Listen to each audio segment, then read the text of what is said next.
Okay, here we're seeing the arcing on the base of the carbon grid right in front of the boron nitride due to it exhaling, well, we don't know exactly what.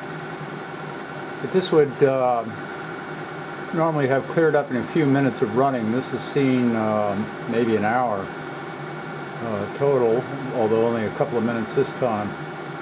And this prevents us from reaching anything like full output, because even though they look like little sparks, they actually act like dead shorts to the power supply.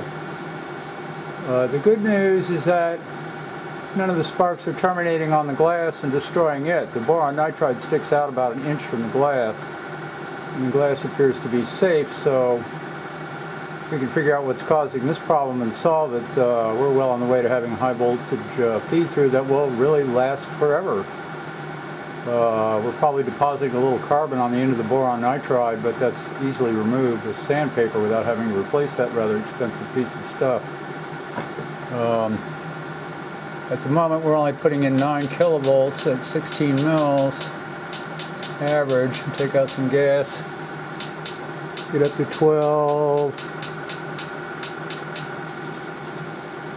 and there you can see something a little bit more dramatic going on. I'll turn on the ion source and use that to adjust exactly where our operating point is, but you know, this is the problem here. Now we don't see this with a all metal grid, so probably the next go is to try that, but right now we're just trying to bake this boron nitride in. We think it's outgassing both at least water and maybe some dust that's getting tossed off of it from the fields involved.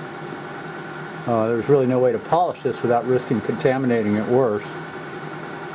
So that's what we see when we actually try this stuff. Like I say, it can get pretty dramatic in there. You can actually hear that outside the tank and the magnetic fields these 1 amp arcs generate.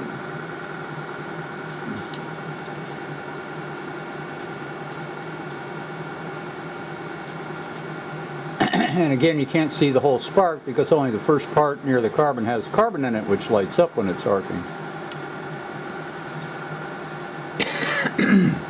All for now.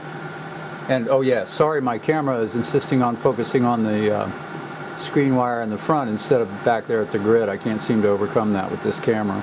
Autofocus, blah.